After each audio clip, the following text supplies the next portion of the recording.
दोस्तों आप सभी को स्वागत करते हैं आपके चैनल के माध्यम से हम आज बात करना चाहते हैं शैतान को मुंह तोड़ आपको जवाब देना होगा। आज आपको सीखना होगा कि किस तरीके हम शैतानी ताकत को अपनी जिंदगी से, अपने जीवन से, अपने बिजनेस से, अपने जॉब से, अपने घर से, अपने परिवार से, अपने हर एक परिवार के सदस्यों से इसे बाहर निकाल फेंक सकते हैं।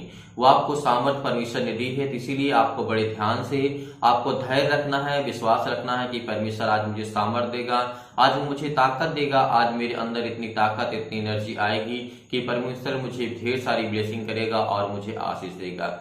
तो पहला क्वेश्चन और पहला सवाल तो ये आता है, जब भी किसी की चीज में कोई दिक्कत होती, कोई प्रॉब्लम होती है, तो वो ये कहते हैं कि परमेश्वर हमारी परीक्षा करता है। नहीं, परमेश्वर हमारी परीक्षा कभी नहीं करता है। इस बात को मैं आपको वचन के माध्यम से सिखाने और बताने की पूरी कोशिश करता हूं।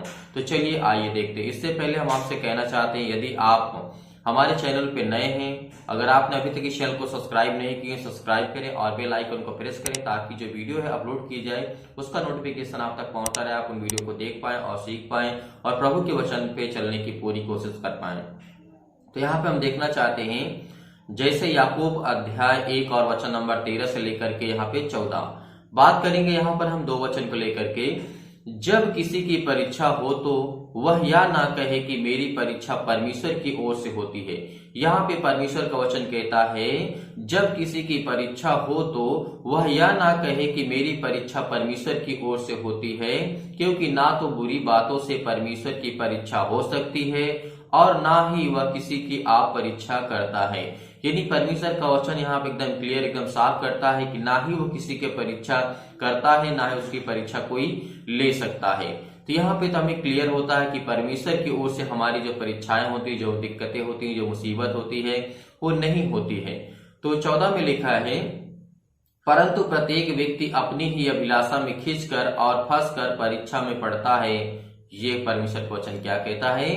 परंतु प्रत्येक व्यक्ति अपनी ही अभिलाषा, अपनी ही गलती के कारण, क्योंकि शैतान जो होता है वो हमारे मन को तो नहीं पढ़ सकता है, लेकिन हमारी एक्टिविटी, जो हमारी कार्य विधि होती है, उसके द्वारा वो हमारे हर प्रकार की चाल को वो जान जाता है। इसीलिए आपको ध्यान रखना है कि परमेश्वर कभी भी हमारी परीक्षा नहीं करता है। तो अब परीक्षा हमारी करता कौन है, आपको किस तरीके से जानना होगा। तो जैसे हम देखना चाहते हैं, यहाँ पर हमारी जो परीक्षा करता है वो शैतान लेता है। कौन? शैतान, जिसे बाइबल के वचनों के द्वारा दर्शाया गया है। यहाँ पे देखना चाहते हैं हम मत्ती अध्याय 4 और वचन नंबर 1 से लेकर के 4 तक हम यहाँ पे देखना चाहते हैं। परमेश्वर का वचन कहता है, मत्ती 4 और यहाँ पे लिखा है 1 में, तब उस समय आत्मा यीशु को जंगल में ले गया ताकि इबलीस से उसकी परीक्षा हो।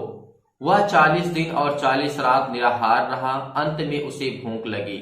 यानी शैतान यहाँ पे परमेश्वर यानी प्रभु यीशु मसीह की किस तरीके से परीक्षा लेता है। तब उस समय आत्मा यीशु को जंगल में ले गया ताकि इबलीस से उसकी परीक्षा हो।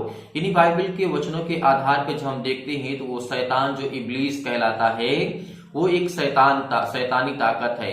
इसीलिए आपके जैसे प्रभु यीशु मसीह के जीवन में ऐसी घटना घटती है, वैसे भी आपके जीवन में घटना घटती है। लेकिन बहुत मसीह भाई बहन ऐसे होते हैं कि जो कहते हैं कि हमारी परमेश्वर की ओर से परीक्षा होती है। नहीं, बिल्कुल गलत है, क्योंकि मैंने आपको पहले ही वचन में बता दिया कि परमेश्वर की ओर से परीक्षा हमारी नहीं होती है।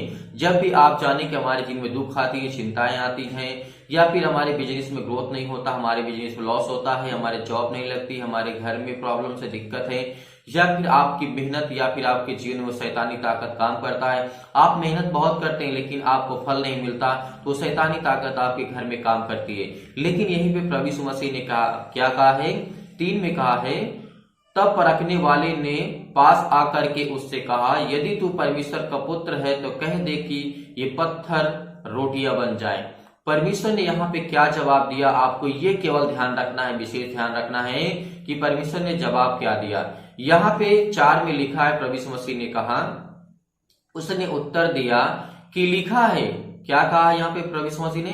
कि लिखा है, मनुष्य केवल रोटी से ही नहीं परंतु हर एक वचन से जीवित रहेगा जो परमेश्वर के मुंह से निकलता है, वो जीवित रहेगा। तो इसीलिए आज के बाद आपके जीवन में कभी भी किसी प्रकार की प्रॉब्लम आती है तो कहना है कि लिखा है परमेश्वर के वचन में कि तू प्रभु अपने परमेश्वर की परीक्षा न कर, न किसी व्यक्ति की कर, क्योंकि तू उसके सामने शक्तिहीन है, परमेश्वर का वचन कहता है। इसीलिए जब भी आपके जीवन में शैतानी ताकत काम करे, जब भी आपको किसी प्रकार की दिक्कत हो, किसी प्रकार की प्रॉब्लम हो, तो उस परमेश्वर का वचन कहता है कि कहना कि लिखा है परमेश्वर के वचन पे कि तू अपने प्रभु परमेश्वर की परीक्षा न कर, उसके बच्चों की ना कर, उसके बेटे और बेटियों की ना, क्योंकि हमारा विश्वास एकदम दृढ़ निश्चय मजबूत है। बड़े हिवाव के साथ, बड़े हिम्मत के साथ हम परमेश्वर के वचन पे चलते हैं। इसीलिए आपको मुंहतोड़ जवाब यही देना है, जैसे लिखा है परमेश्वर का वचन कहता है, पहला कुरिन्थियों अध्याय 10 और वचन नंबर 13 में लिखा है, तुम किसी, अभी परमेश्वर का वचन क्या कहता है, तुम किसी ऐसी परीक्षा में नहीं पड़े जो मनुष्य के सहने से बाहर है, और परमेश्वर सच्चा है, वह तुम्हें सामर्थ्य से बाहर परीक्षा में ना पड़ने देगा, वरन परीक्षा के साथ निकास भी करेगा कि तुम सह सको।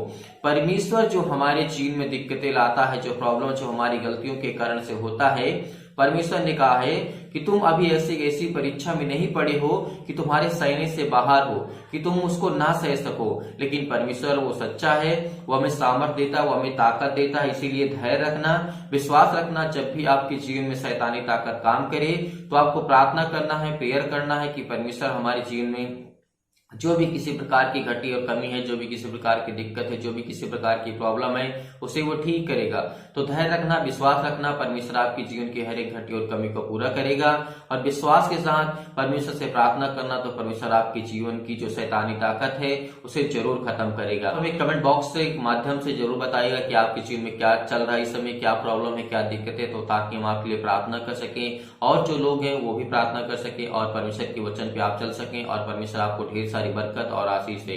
God bless you. आमीन। Thank you.